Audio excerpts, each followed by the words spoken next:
All right. New Hope, the nation. We're live. I'm gonna give you all a few minutes to log on, to share this broadcast, to come on in to the chat. We do not want to start without you. So we're gonna give you a couple minutes. And as you all come in and share this, um, if you're looking now, I want you all to engage the chat. Let me know where you from. I know we got a lot of I know we're in Nashville. We got DC representing, DMV. We have a lot of, we all from our own perspective places. So I want you all to, those that are watching, chime in the comments, the chat on Facebook, YouTube. Let me know where you from. Let me know where you from and represent. Are there any HBCUs in the building? I need y'all to put that in the chat and let me know if you're repping any HBCUs in the building. Again, we get started in about 2 minutes. Y'all come in. Everyone listening, I need y'all to go ahead and start sharing. And I'm going to share while I'm talking. I'm sharing right now to my personal page. So share it. This is great. It's going to be a great panel. A great discussion. So I want as many people to hear this. And want everybody to get this information tonight and be a part. And let me get my banners together.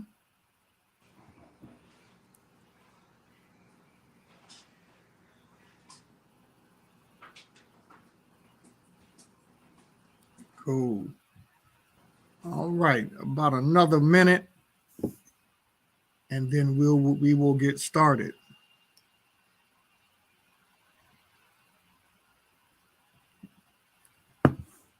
All right.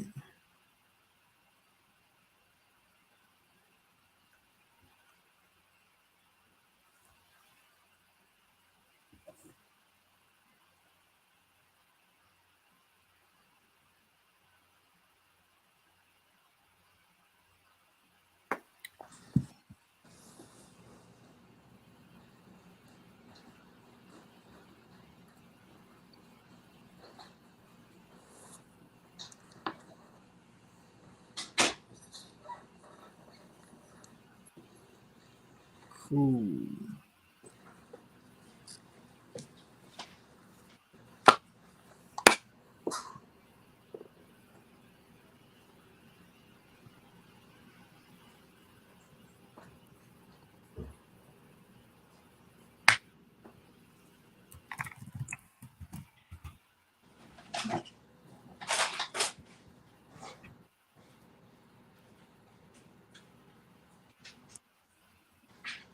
All right, all of my YouTube and Facebook family, thank you all for joining us tonight. We have a very special panel and discussion. And I want to, again, thank all of the panelists. I know they're going to be introduced, but I want to first thank them for their time, the moderator, and these great panelists that are here, experts in the field.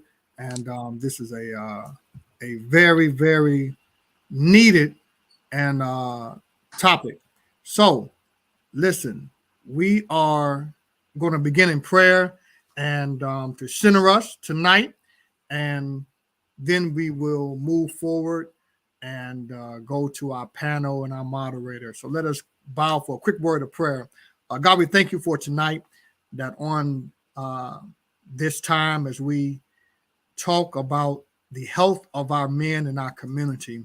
We know we live in a world of challenges, rights getting taken from us. Seem like the time is being turned back. We see the trauma, we see the grief of what is going on in our community. So God, we ask that, one, you bless these panelists, their families, the work that they do, that everything that they have poured out to people and the community and to you, that you will continue to renew them and restore them each and every day. We ask you bless this time together, that every word, every piece of information will be encouraging, that someone would hear it right now and in the future, that they will get better. They will have what they need to keep on going and to be better people and to be better men and young men and women. And so, God, we just thank you, oh God. We praise you. Have your way right now. And we lift this prayer, this panel, this conversation to you in the mighty name of Jesus the Christ, we pray. Amen. So thank you all. I want to turn this discussion over to our moderator. She's been with us before, those who was at our last panel around mental health. She's back with us again, the president of the Association of Black Social Workers in D.C., Washington, D.C., Christy Love, friend and colleague. We thank you for being here. So now I turn this great panel over to you. Awesome. Thank you so much, James, Pastor JT. We appreciate you for hosting these type of panel discussions all the way in Nashville, Tennessee, and including the DMV area. We appreciate it. The conversations are needed. So thank you again. Like he said, I'm Christy Love, president of the Association of Black Social Workers Metro DC chapter. And we are partnering with New Hope Missionary Baptist Church to bring more information, share information. And I have some great colleagues on the panel with us, but let me talk a little bit about more of the purpose for June, because June is Men's Health Awareness Month, but I also want to recognize or acknowledge that it's Pride Month and it's Black Music Awareness Month. So those are some other things that we're celebrating. But for today, here's the purpose of of Men's Health Awareness Month. The purpose is to encourage men to take care of their bodies, eat right, and take steps to prevent disease. This month is also used to heighten the awareness of preventable health problems and encourage early detection and treatment of diseases, including cancer, heart disease, and depression. Some ways that men, especially our Black men, can observe Men's Health Awareness Month is tweak your diet, set some SMART goals for yourself, get educated, read information on common health issues that affect men and learn how to prevent them. And one of the things that's most important, I think some of the guys I know, is practice self-care. Pamper yourself.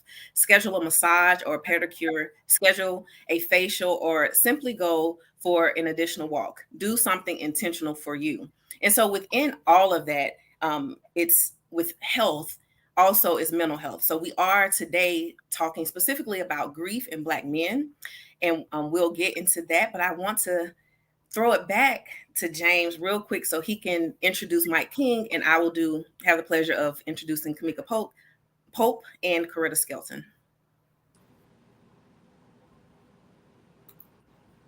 You're on mute.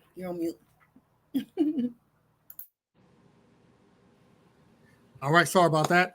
Our first panelist is Brother Michael King Jr. He is a licensed therapist. He's been with us before at the last panel. He's an author. He's an inspirational speaker.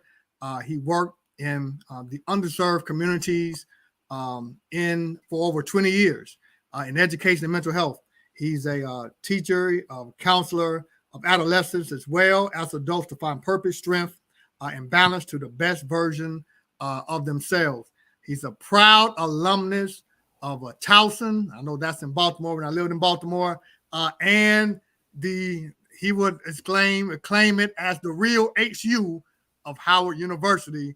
So welcome, everybody. Welcome. I want to see some claps in the chat of our brother Michael King Jr.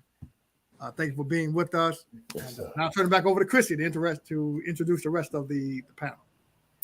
All right.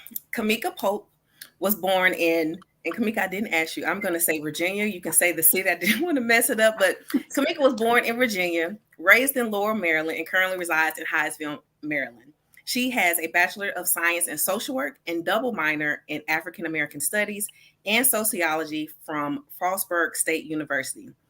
Lastly, she has a master's in social work from the Howard University School of Social Work and holds dual master's social work licensure in Maryland and DC. Professionally, Ms. Pope is a practice administrator at a hospital over many different departments during the day, as well as a psychotherapist and executive director at Pope's Comfort LLC during the evenings and on the weekends. On occasions, she is planning motivational events through Perfect Pope Events LLC. Kamika, thanks for being with us. Thanks for having me. Next, we have Coretta Skelson. She is a dedicated licensed clinical social worker with over 18 years of experience in therapy and counseling, hospice care, child welfare, and school based therapy. Coretta holds a Bachelor of Science in Social Work degree from Morgan State University and a Master of Social Work degree from Barry University. She is an advocate for the well being of individuals, families, and colleagues. She empowers and supports individuals as they cope with life challenges through therapeutic insight and perspectives regarding trauma, sudden loss, anticipatory grief, end of life preparation, and processing difficult life circumstances. Coretta, thanks for being with us. Thank you for having me. All right.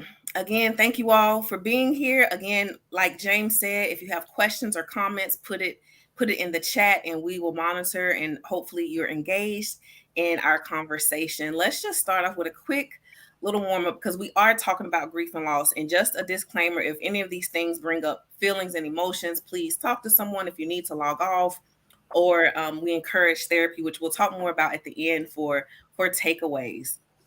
So I'm going to start with the guys because we are celebrating and just talking about and engaging with our Black men. I want to know for King and James, Mike King, sorry, King. I'm gonna just say King, all right, because that's how we're colleagues, previous colleagues. When was the first time you experienced loss and grief? And I will give it to King first, and then James, you can go.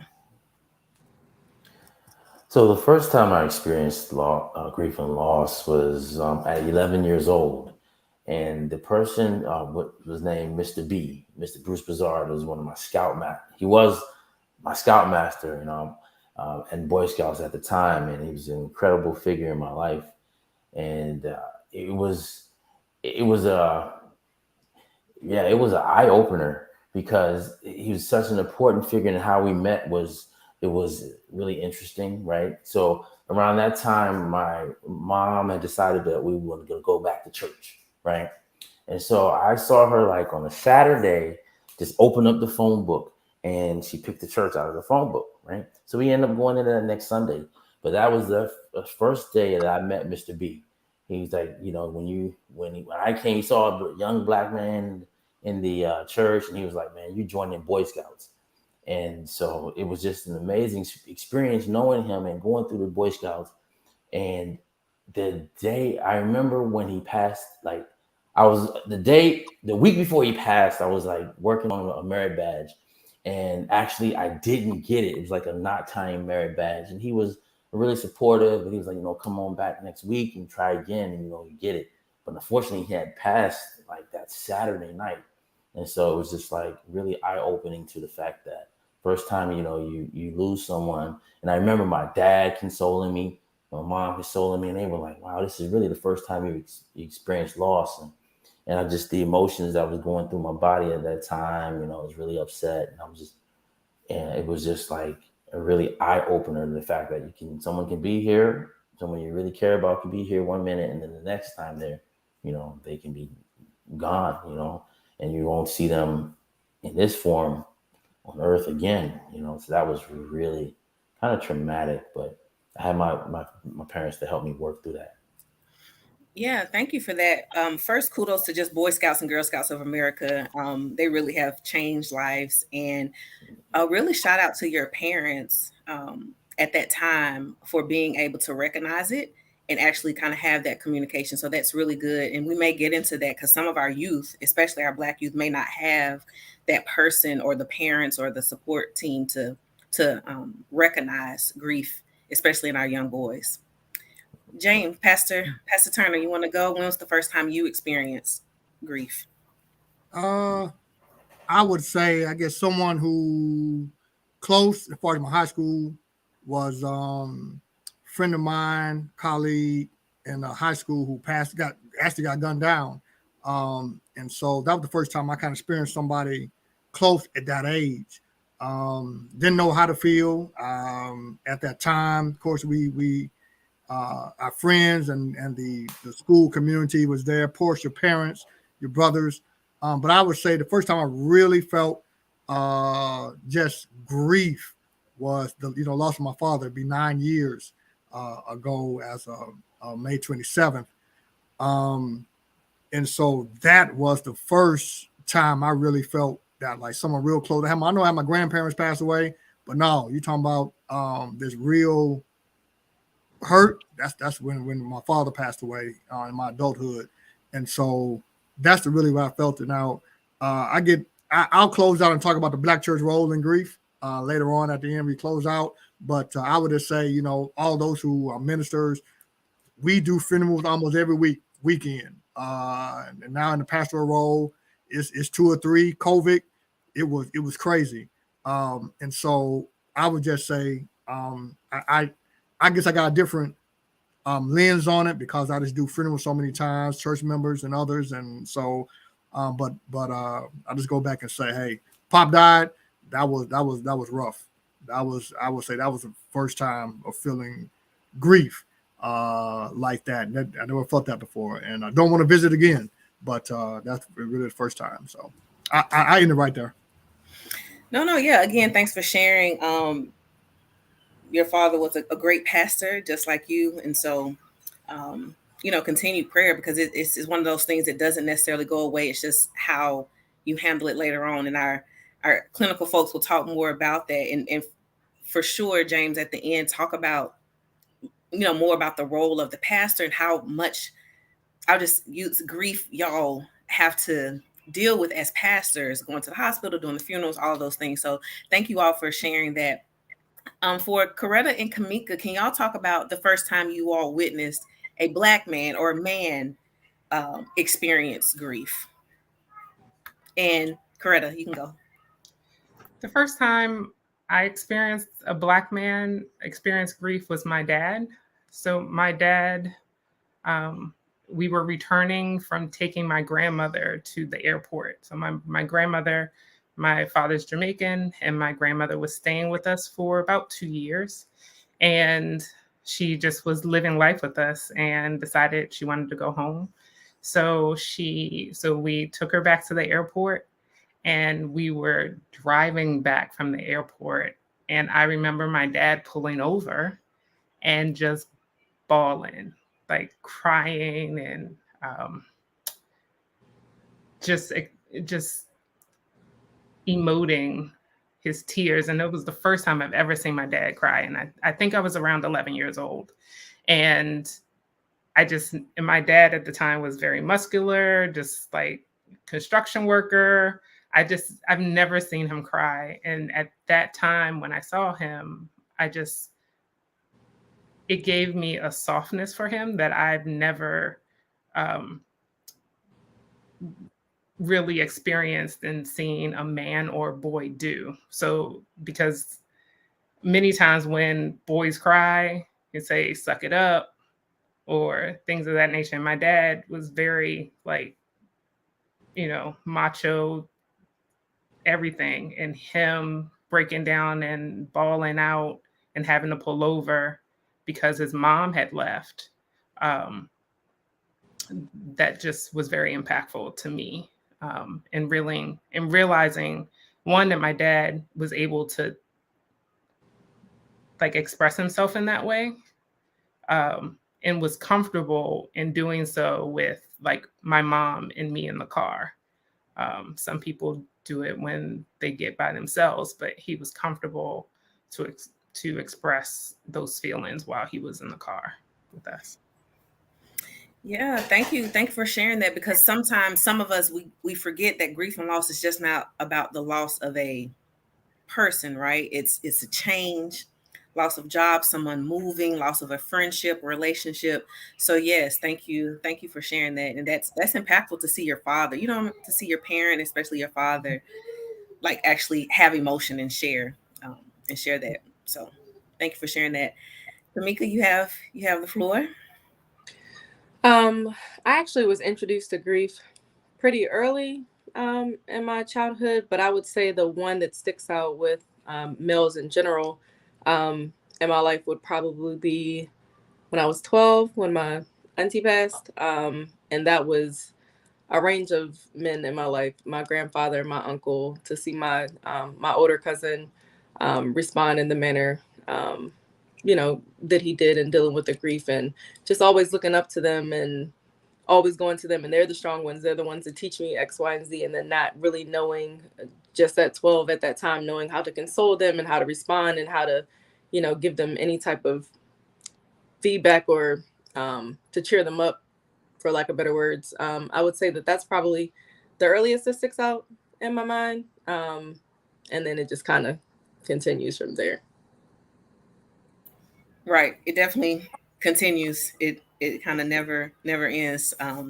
So it sounds like for most of us, it was at a younger age where we either experienced it personally or we saw somebody experience it. So thank you all for that. So let's talk about what is grief. Let's define it.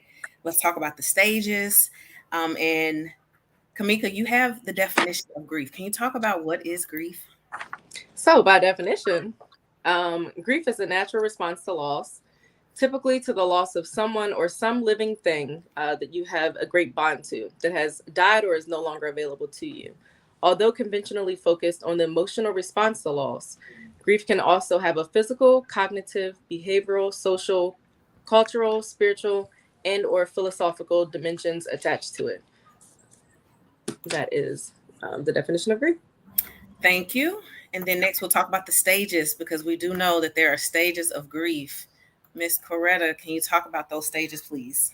So the stages of grief are kind of a misnomer. So Elizabeth Kubler-Ross developed the stages of grief, but the stages of grief were meant for individuals who were experiencing life-limiting illness regarding cancer. So it's like the patient who is experiencing the life-limited illness. These are the things that they're going through as they're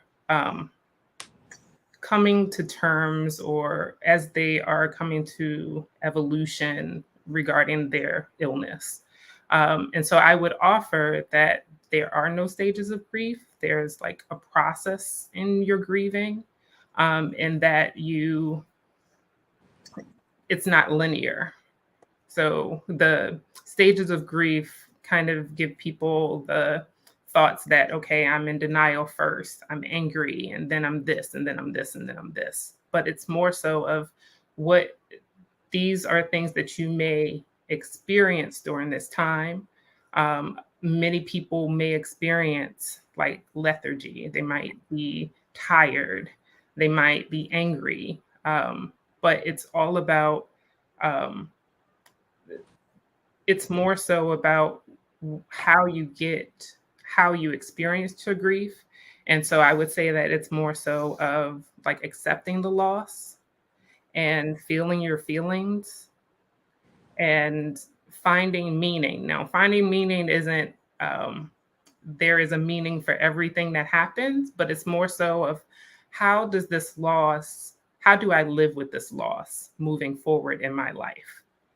Right? So it's not something that just happens and we leave it there. It's something that we carry with us moving forward, and we move differently when we experience a loss. So that's part of it. And then just adjusting and moving forward, finding your new experience of life.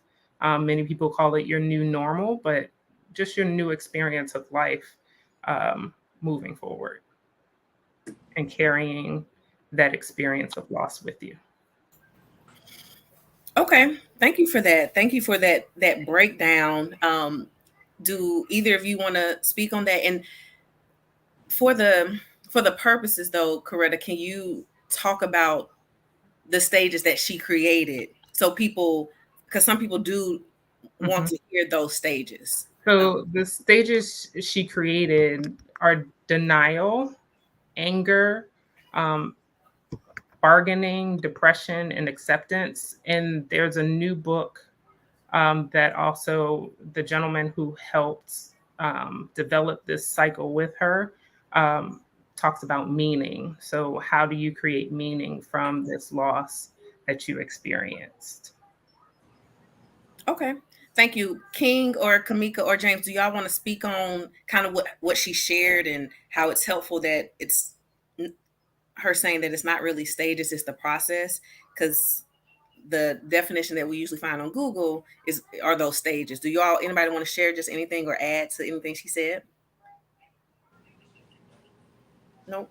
Okay. I think when looking at it, sorry, Christy, I think when looking at it from the perspective of it being a process, it helps you to continue to shift your mindset to be able to push forward. So I think that is a good way to look at it. In the past, especially in school and et cetera, of course, we're taught these different stages and we're taught to work with our clients this way. But for sure, when you're going through them, they're not always in order. They don't always, come the same way. And multiple times they'll relapse, quote unquote, and go back and kind of start over. So I think when you're looking at it like, as Coretta said, that they're just going through the actual process, it helps to be able to push you forward. Well, yeah, I agree, but that is linear. That is fluid, right? Like, so someone can be at different stages, but then there could be a trigger, which could be like the anniversary of the loss of a loved one. That can maybe kind of trigger some reactions, some emotional reactions again. But in order to like get through the grief and move to the acceptance, and then in order to find some closure, that is a process and a journey that will look different for every person that's experiencing the grief, right? And a lot of times I think where people, where we do kind of get stuck is when we sometimes there can be people that just don't want to think that moving to acceptance is somehow wrong, and sometimes that's when it becomes significantly impaired. It can impair your ability to move forward if you get stuck and not move through the stages and get to a point of acceptance again, to find meaning from the loss in ways that you can honor the person and honor the experience, and then you can process the grief and any unresolved emotions in a healthy way, because it's very important to do that. Yeah. And I would also offer that sometimes people feel like they're failing at grieving because they're not hitting, if you look at it in that way of it being like stages, and I haven't hit this stage yet. When will I hit this stage? It makes it more frustrating for individuals because they are feeling like I gotta do this right, because I gotta get through it. And once I get through it, then I'm done. And the thing is that you're not done. You will always carry this experience with you. You'll just grow around it. Like the grief is still there, the experience of the loss is there, but you grow around that loss. And the goal is for you to grow around that loss so that you can look at that loss from a different perspective than you currently look at it now. Okay. That is good. Kamika, did you want to add to that or? No. Okay. And so that kind of goes into, because you all are clinicians, what are the benefits? Because some of us may deal with it on our own. We may not hear, or somebody may not tell us to, hey, go seek grief and loss counseling. But from you all's perspective, what are the benefits of grief and loss therapy counseling? King, well, you can process in a healthy way any emotions behind the loss, any anger or any frustrations, in a safe therapeutic space, you can like pour out those things that are maybe blocking you from grieving in a healthy way, right? Because sometimes if we hold things in or repress things, it can cause even more psychological stress. And grieving in a healthy way is a great way to show yourself some compassion, and then doing it in a therapeutic space can give you an outlet to to pour out the hurt and pain and try to move through this season of grief in a healthy manner.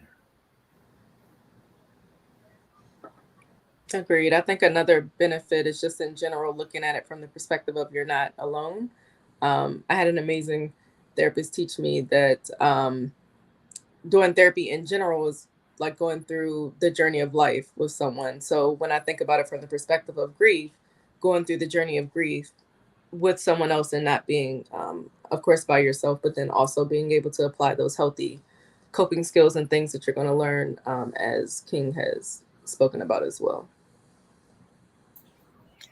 And I think seeing a bereavement counselor also helps you understand that what you're experiencing is normal.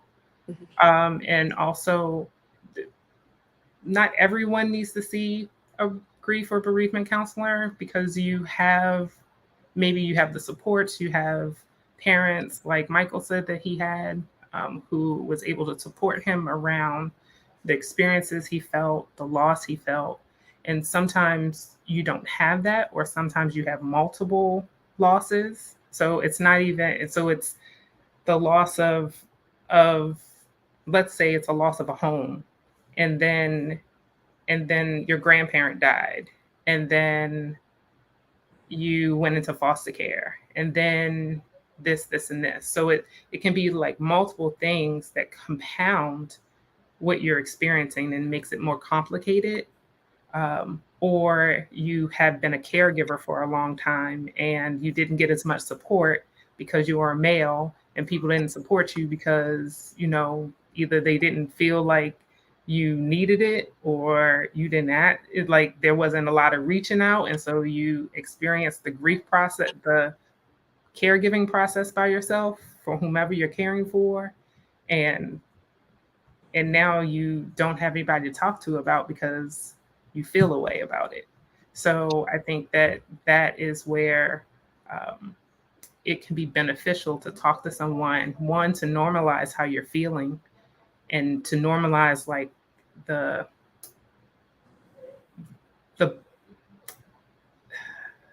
what you're feeling in your body. Because sometimes like your stomach hurts, sometimes your neck is stiff, sometimes there's so many different things that kind of manifest through grief.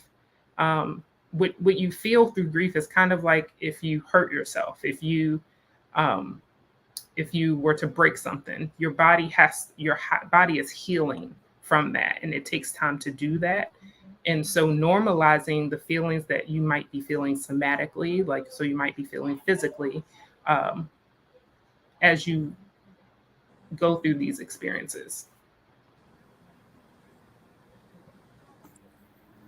Okay, thank you. That is like Dr. E said, that is huge. And I just want to say her comment: loss is an opportunity to grow, and hopefully more men, or just people, we can understand that it may hurt, whatever that grief is, but it's definitely an opportunity to grow. I wanted to just switch a little bit about, so we can specifically, talk about Black men and our Black youth and our Black guys. So James, are you ready to share a few statistics about what's happening in our country or in our neighborhoods now? Sure, absolutely. So just wanted to mention a lot of, with the grief with our young men. As I say, I used to work in juvenile detention as a probation officer, a mentor, counselor, and still do that work today with my mentoring programs in these facilities, in the community, with some of the most at-risk kids in Nashville and across the state. And so our youth, they experience grief as well, and there's a lot of violence going on in the hip-hop community, a lot of violence going on in our Black community, Black on Black crime. I know we have during the pandemic, of police shootings of our Black men and women, but what is really a pandemic in the Black community that we kind of overlook, that we don't, I'm getting to my social justice hat, that we don't really march for a lot, is our Black on Black crime towards our own community. So I'm just gonna throw a little statistics, and then I'll turn it back over to Christy. But in 2019, 2020, Black youth accounted for 38% of all gun homicide fatalities, and they represent 2% of the United States population. I want to let y'all sit right there. That Black youth represent 2% of the population in America, but 30% of all gun homicide fatalities. And so I'm just going to throw that particular statistic out, and that kind of covers a lot. But that shows not only the crime rate is going out. I just looked at another article about how I know it's Black men, but the violence is carrying over. I think it went up 34% with Black women now, even though it went up 54% with Black men in the past, I think, is 2 years. But this is where we are, but especially with our youth and young men, and you scroll down your IG, you see all the Black men that are rappers or in the hip hop industry getting shot and getting killed, and the culture of hip hop, of gangs, of how it's consuming our young men from the youth and adult, but mainly our youth. So I wanted to just throw that statistic out there of how it is affecting us in the Black community amongst our youth. Yeah, thank you for sharing it. That's a lot. And in DC, I don't have the numbers, but I remember during the pandemic, like the crime rate just went up in Ward 7 and 8.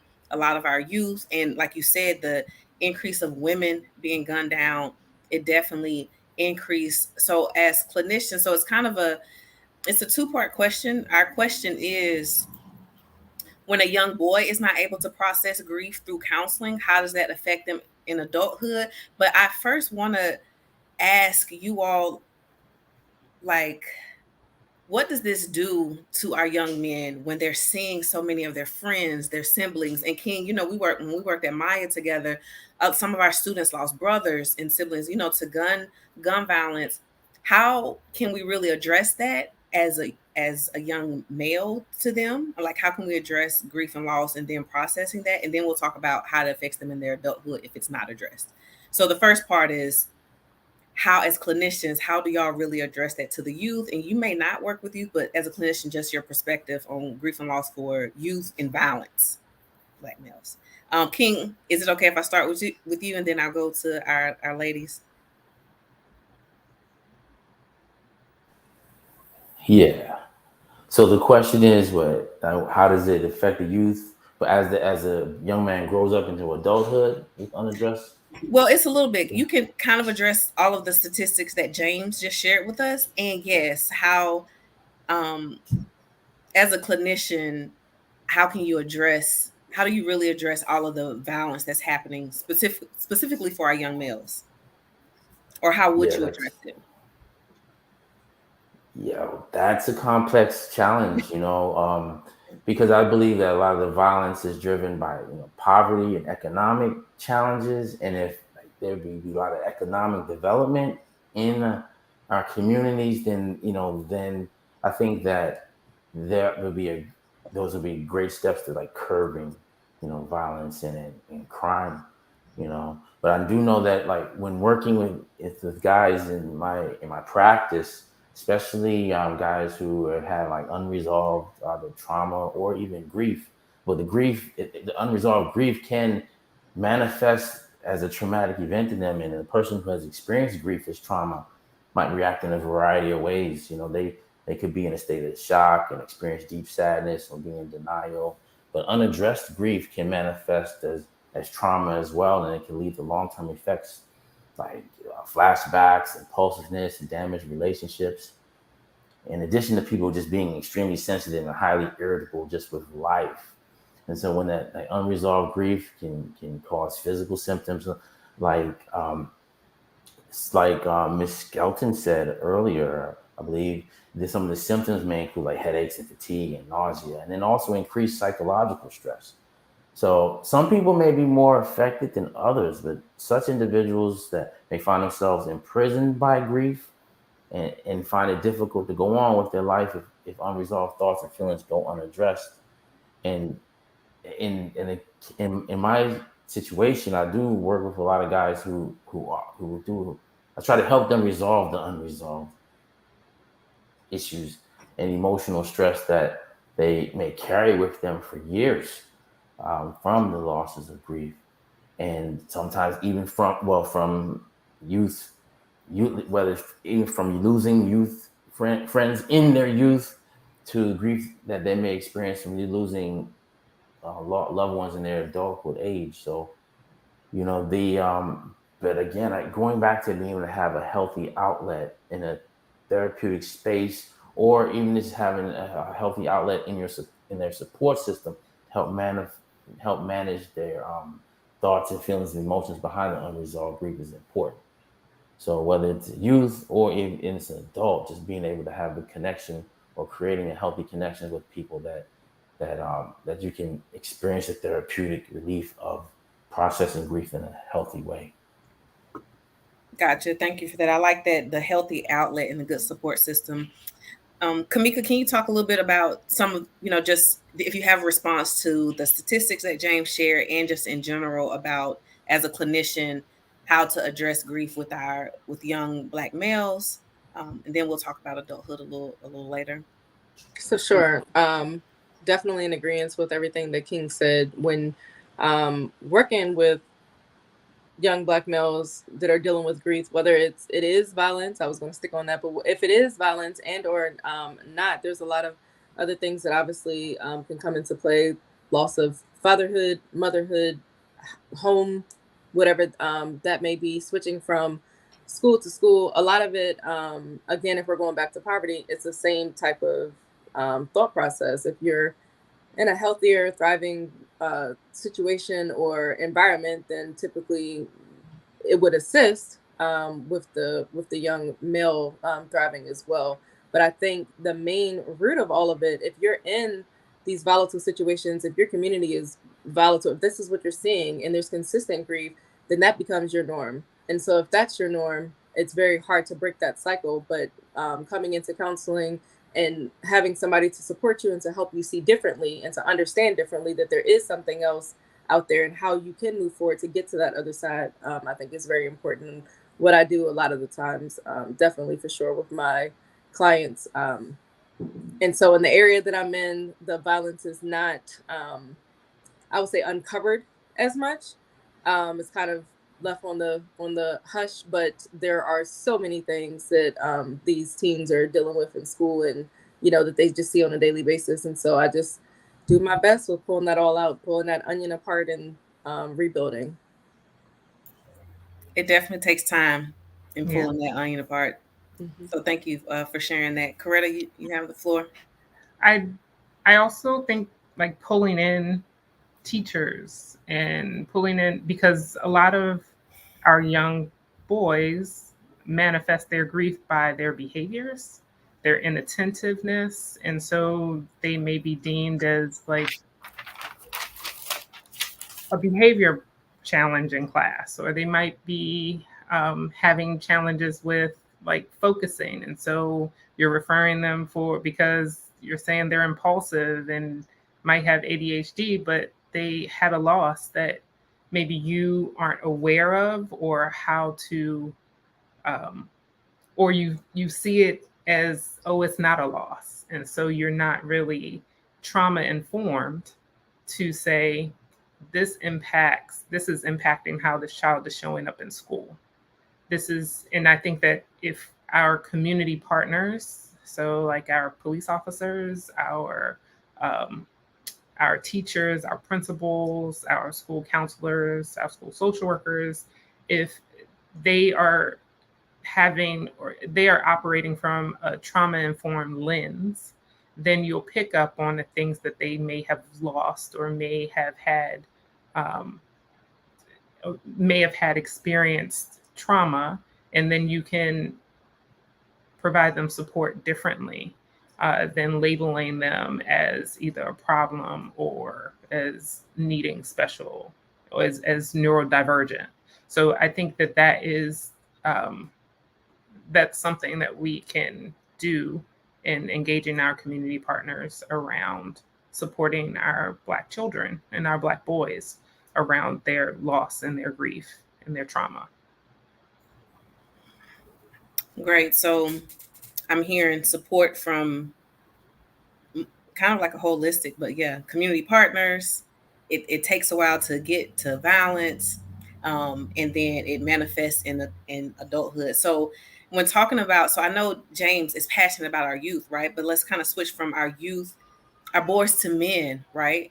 How and this is for everybody, and James, I want you to kind of speak on it. So the first part is, how has racism, violence against each other, and it's kind of just going back with what you're saying, how has racism, violence against each other, and or police brutality affected Black men? And you can talk from experience, James and King, or just in general, what do you see? How has racism, violence against each other, and or police brutality affected us, even if we were just watching it on TV or we saw it? So James, I will give it to you first. Well, I grew up, I'm a King baby, 70s baby, but I'm from the South, and we're in a red state. KKK was birthed here, not an hour from Nashville. The remnants are still here in the state capitol. We just removed Nathan Bedford statue from the state capitol. A leader, a Confederate,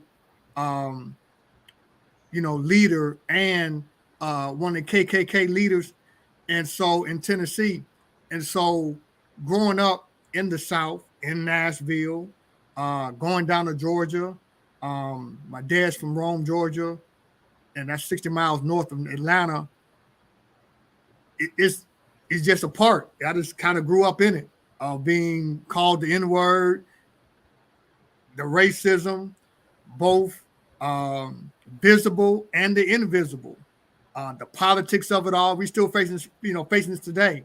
And you see what the Republicans are doing.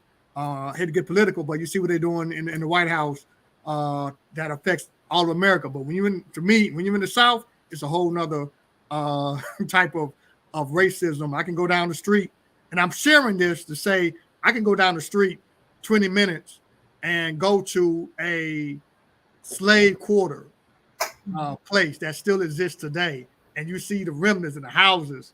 Those a museum, but you still have those people still alive. You still got teaching. So I say that to say, I guess from a boy, a young man from the South, growing up in the South in a red state, I'm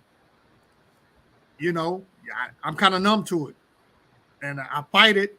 I'm working on the streets. I work in kind of community, and so the effects of it is just you live with it, you fight it. I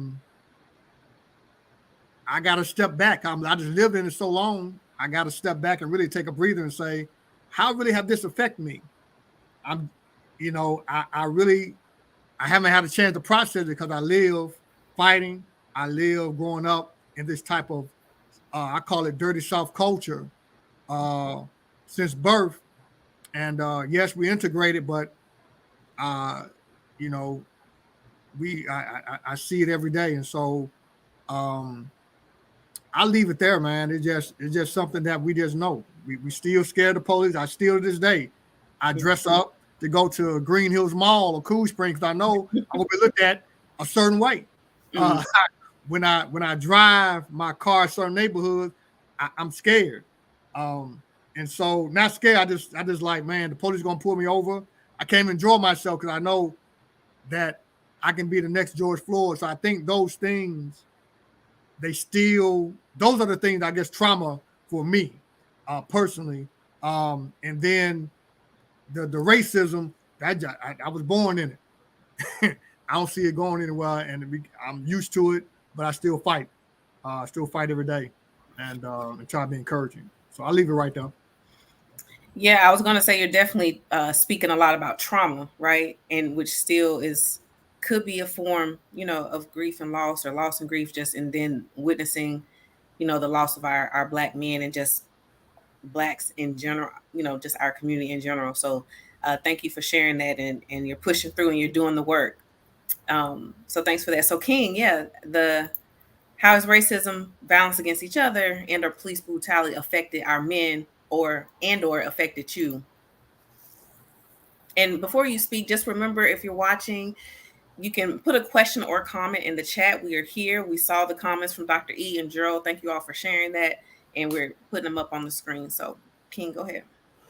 So I think I'll tap into um, Cornell West, and yeah, I remember one of his books. I think in Race Matters, or he had coined a term like nihilism, and I think the overall effects that being Black in America, um, recognizing that we're living in times where we're still residual effects of slavery, the social injustice, the institutional racism, the threats of not just threats, but the political tactics to roll back civil liberties, right, are all still in play right now. Like, so, it seems like, we fight racism through my lifetime, my kids' lifetime, and probably my grandkids' lifetime, right?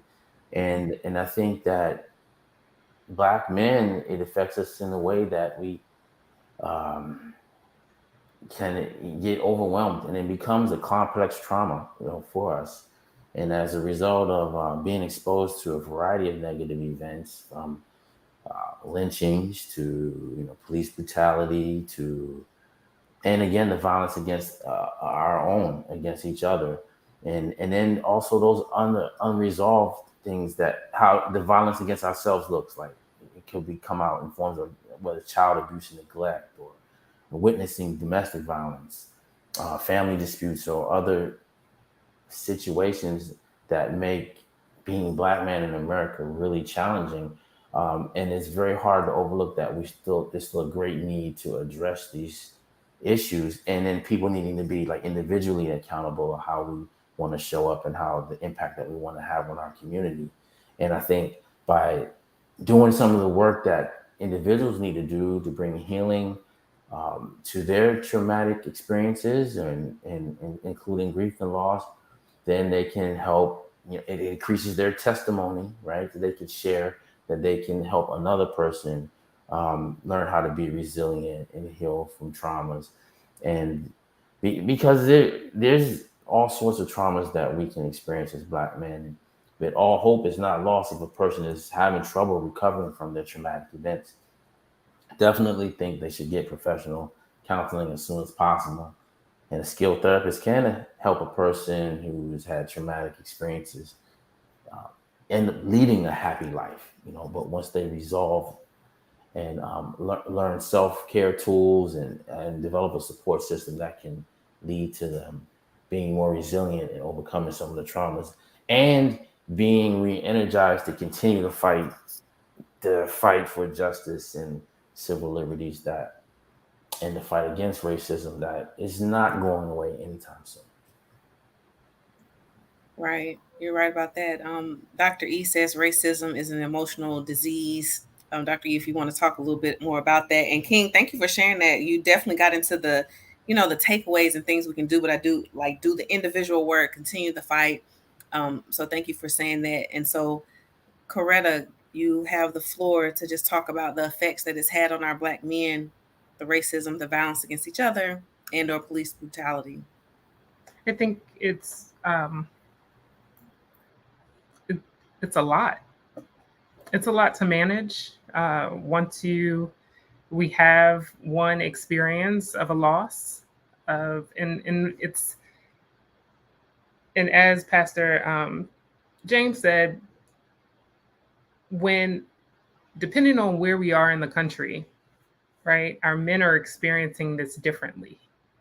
And so it may be like the racism may be more overt in some areas of the country, and more covert in others. And so then the men are feeling like, am I crazy? Like, did that just happen?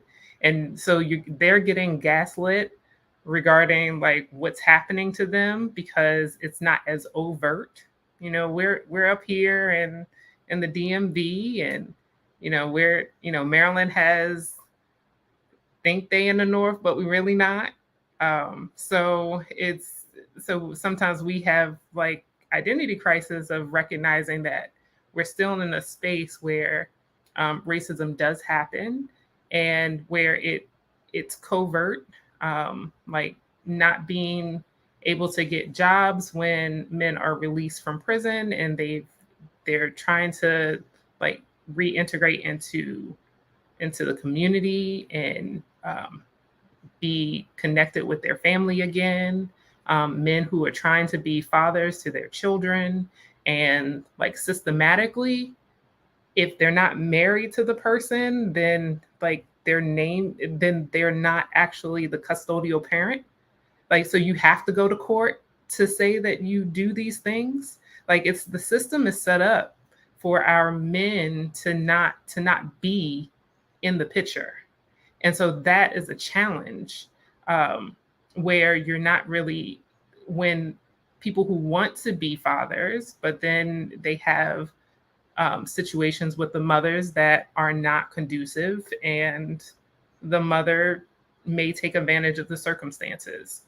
It does happen, and we don't talk about it much. We talk about like the woman's side, but we don't always talk about the men's side. And that's a challenge. And we have to recognize that sometimes not both parties are on the up and up. So it's a lot of things that are systemic, that really hold our men like in limbo. They aren't able, like, going to jail is supposed to be quote unquote restitution for the challenges that they had in making ill-advised decisions. But then they come out into the system, and they come out of the system and they're still bogged down with trying to make restitution for something they had already done like for 4 years. And we just continue to like disenfranchise them. So I feel like our men experience disenfranchised grief with what they go through in living their lives, and the choices that may either be made for them or that they make. And sometimes they don't have a space to talk about it. So I think that is beneficial. That's time to either get into a males group, because sometimes depending on when your trauma happened, you don't have the words to express what you had, what you have experienced. Men don't, like, we're generalizing here, but men generally are like kind of parallel play kind of people. Like, I'm gonna sit next to you, we're going to do something, and we'll talk it out that way. But face to face, I'm not communicating that way to you.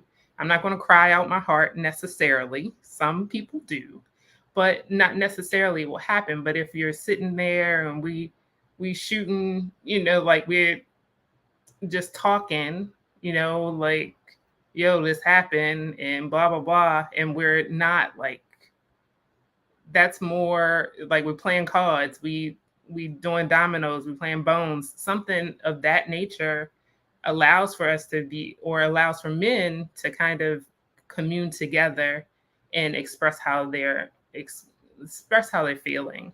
And so we have to be flexible as clinicians of how men might be able to get their experiences out.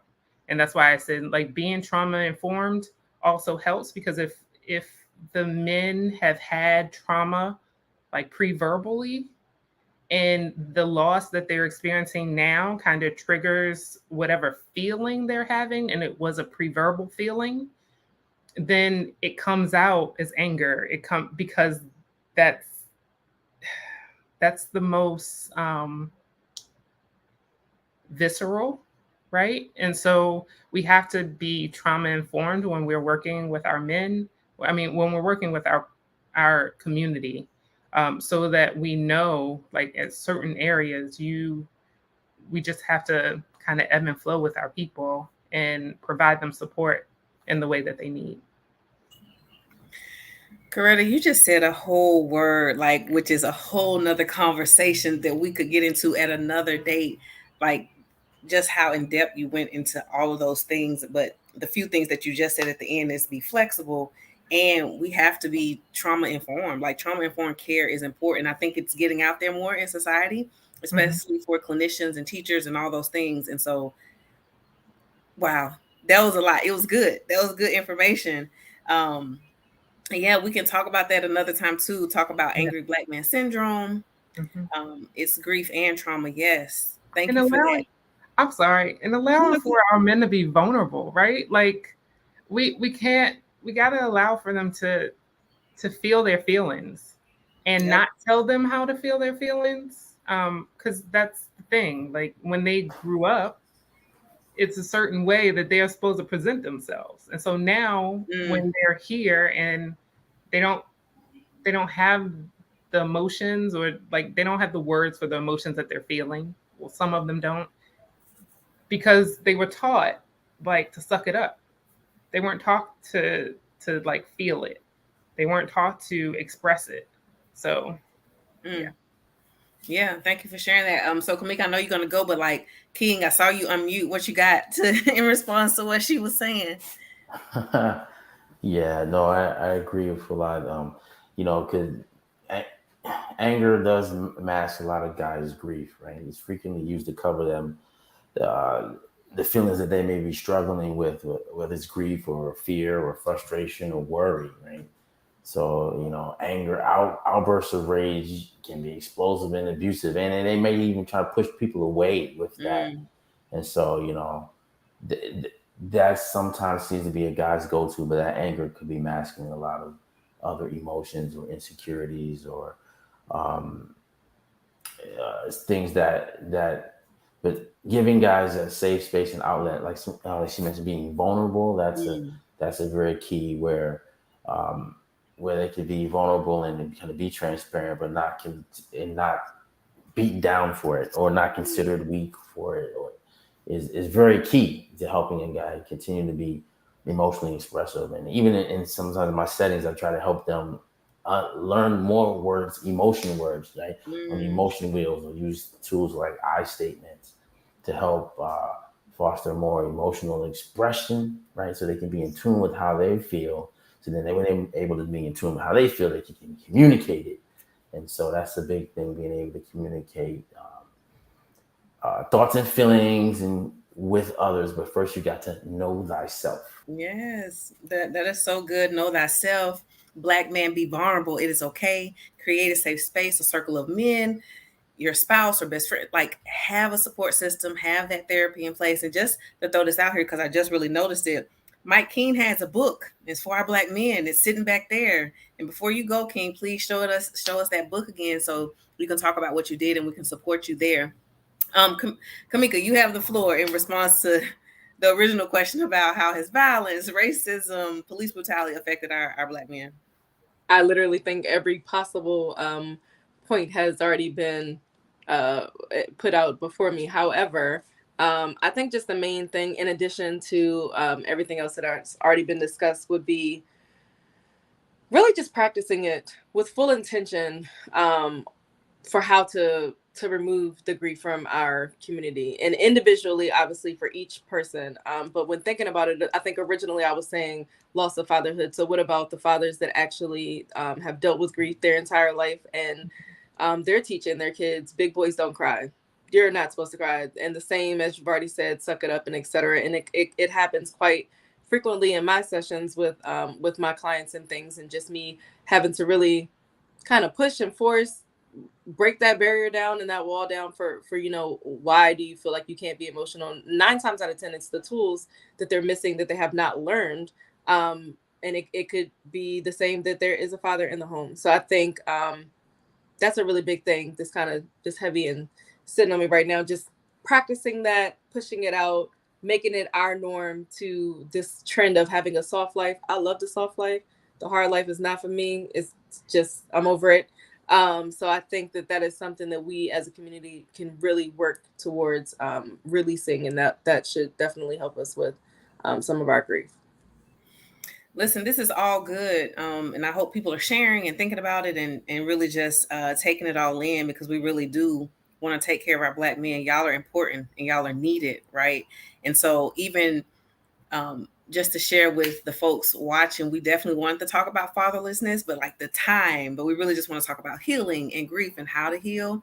So thank you all for sharing all of that. I am going to move to, the takeaways and ending statements. I'm gonna throw out like all the questions, but pick out what you want to. So the question is, and y'all kind of answered it throughout this whole conversation: how can practitioners be holistic in their approach to grief and loss? Share resources, y'all. And really, the thing that I really want to focus on as we leave is to share practical steps to healing and share tips on living a healthy life, which really go hand in hand. And so, King, I am going to allow you to go first. And if you have to go, just say that. So again, practical steps to healing, tips on living a healthy life.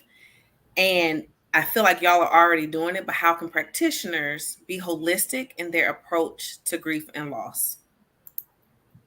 And then James, you can of course step in and last statements and all that. But King, go ahead. Well, I think one of the biggest things for guys, especially, is recognizing that when you need help, it's okay to ask for it, right? And that's not a sign of weakness. That's actually a sign of strength, and being compassionate with yourself to realize, like, okay, if the best version of me, freeing yourself from being entrapped by what grief or unresolved trauma can cause a person to feel stagnant, not be their best self, not make progress. So if you feel as though that's something that you need to work through, ask for help, seek help through therapy, develop a broad network of a support system. There are resources and tools, and my book is one of them, right? Just but one of the things. And so the name of the book is called Tribe of Men: Understanding How to Evolve Your Masculinity, Find Your Community, and Reach Your Potential. It's available on Amazon, and it's a short and powerful read. The book is a personal development tool just to help readers manage emotions and stress, find purpose in their path to self-care, mental health, and wellness. And just realizing that when you hold on to trauma, or when you hold on to anger, or you hold on to the disappointments, when you're filled with that, then there's no room for like the self-love that you may need to be resilient, especially in times of uncertainty like we're living in now. And it's really important that you be able to have a support system around. And yeah, my book is a tool, but there's also other tools and strategies and ways to connect, to pour out some of that hurt and pain and heal from the grief and trauma that a person has experienced. Thank you for that. King, can you say again, what's the name of your book? So we can.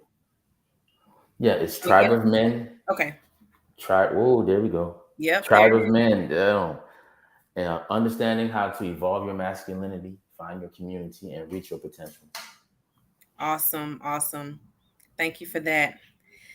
I'm gonna give it back. So, real quick, King, if you gotta go, let us know if you have any last words or you're. Yeah, I do, and I do have to get ready to go. But if people want to follow me and learn more like wellness tips, I am on Instagram and TikTok. I'm trying to add more content, again, like for men's mental health or mental health in general and wellness tips. And my tagline on those platforms is "It's Mike King." So it's ITS_ Mike King, MIKEKING, on IG and on TikTok. Awesome. King, thank you so much. We appreciate you. Black man, Black therapist, social worker, Howard alum, all of the things. We appreciate your words. So we'll catch up with you next time. Love you, bro. Thank you. I love you too, Christy. All right. Reverend Turner, Miss Skelton, and Miss Pope. Thank you very much for your sharing this space with you awesome folks. All right. Thank you. All right. Have a good night. Peace All right, and King. blessings. Thank you. Be safe. Thanks. All right. Thanks again to King. So, Kamika, I think you were having the floor again. So, just holistic. How can practitioners be holistic? Share some steps to healing and living a healthy life. I would say all around. I know earlier we spoke about being trauma informed. I think right now trauma informed is just the hot thing to say. It's not necessarily something that is fully understood by all, and I've also seen it as well with clinicians. So just kind of diving back into that, really fully understanding it, taking the time to make sure that it's being applied correctly, and then I would say when going for the next steps, definitely the self-care with your patients, or your clients, excuse me, I'm at the hospital now, with your clients, but just kind of really driving it hard for them to have them that break, that understanding that this is what it is on the other side. Okay. Thank you for that. Understanding what it is on the other side. Yes. Coretta? I would say also that your community has you, Black man. Like Black men, you are not alone, and that like society tells you it's like me for me and things of that nature, but it's more so of we have you as a community, you have a community, and we're here to support you. There's definitely a community out there for you all, for the Black men. We love you and we support you. Thank you for that. Pastor Turner, some takeaways, any resources in Nashville, if you have any, and just talk about healing and stages to heal or how to live a healthy life as a Black man. Talk to us. Yeah, I think as far as, on the therapeutic side, go and seek out a counselor, and I think our metro schools here in Nashville is doing a good job in trying to pour more resources into hiring more counselors and programs and after school. So I think we have to do a better job in doing that. What I have in my control as pastor is to create more groups for men on the fellowship side. Yes, we have our fraternities. Yes, we have our Masonic group and fraternities, but we have men that are in the inner city, the streets, coming from home from prison. So we got to provide a space for them as well. And that's what I'm trying to do. And so I challenge more churches to do so. And just as I think we have to do more of that.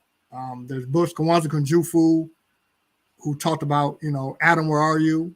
And that has been a question that our Black churches are overwhelmingly supported and populated with our Black women. And we need more Black men in the church, and we have to provide that space. And so those of us who are pastors and leaders, we have to be the ones to lead that charge and be one of the spaces for them, for our Black men, gather them from the youngest to the oldest, and not just send them on the deacon board, but provide groups for them so we can deal with all of these issues. We have a lot. You heard about it, from the violence to the trauma of what Black men go through in America. And so we got to provide spaces. And just how TD Jakes did no more sheets for the women, we got to do a similar thing where we can challenge and have times where we can come together and have a really spiritual time together to do that. So the Black church is here. We always be here. So when grief and things that come up, we're not just there to hold your service, but when you're joining the church, we're here for your support. As a pastor, I've seen had to walk through the ugliest times, probably the ugliest times of your life, of having to bury your loved one, your close relatives, and so that's what that's my job. but the church is there as other support to help you through that. And I want to say this before I leave: don't use worship as your crutch. When you can scream and holler your emotions out, and yes, you can do it there as well. But I always encourage again to seek out counseling, get therapy, grief counseling, start a grief group, and don't wait until a loved one gets your kid gets murdered to be an advocate. Start being an advocate and having those groups, and try to help and during this time. And we need one another. I just say the Black church is one of those spaces where we can definitely offer our space and be a safe place for you all. So I'll leave it at that, and we can carry this conversation on a little bit, further. It's so deep and rich, but I'll leave it there. Thank you for that. This was a great conversation, a needed conversation. We could talk so much about so many other things as it concerns grief and loss, fatherlessness. But at the end of the day, it is Men's Health Awareness Month. Again, Black man, we love you. You can create a safe space within your circle, a good support system. As always, I hear a charge from our pastor to Black pastors to hold space for each other, hold space for our Black men. The Black church is here. Do the work first within, right? And then do the community work. And so as clinicians, as we have Coretta and Kamika, it is important for counseling, not for everything, but grief and loss is one of those things that you can use that for. But it is important. We encourage. I know here, all of us here encourage therapy, no matter big or small your situation. And there are things out there for us. Our boys to men, it is important that we cover them, right? Again, a safe space. We love yourself, love each other. And grief and loss, healing is on the way. Healing is real. It is possible. Again, I'm Christy Love, president of Association of Black Social Workers. There is a chapter maybe in your area. You can call upon us for different things. And Coretta and Kamika are clinicians. They do a lot of great work. And then our pastor is sharing the word in Nashville and across the country. And so we love you all. Black man, we love you. Healing is on the way. And we hope that y'all stay connected with ABSW. So on Instagram, it's at ABSW Metro DC. You're already following New Hope. And so we appreciate y'all. It was a great night. I hope we didn't hold you too long. And so this was good. Coretta, Kamika, James, we appreciate you all. Y'all stay on after he closes out. So yes, thank you, Dr. E, all of the Miss Taylor, Miss Elizabeth, all for your comments and things like that. You can share, talk about it. And if there are any topics, if you know Pastor and you want some topics to be addressed, let him know. And if you're on our end for ABSW, if you have some things you want to talk about, let us know and we'll be here next time. All right. Mm-hmm. All right. Thank you all. Y'all have a good night. Thank you again. Thank you all to all the panelists. Christy Love, Kamika Pope, Coretta Skelton, and Mike King. Yes. Thank you all. Go get his book. I'm going to purchase it and make it to a men's Bible study. And I'll challenge everyone else to do the same. So, and thank you all the participants who joined and stayed with us and engaging the chat. God bless you all. And y'all have a blessed night. Peace out. Peace. Thank you.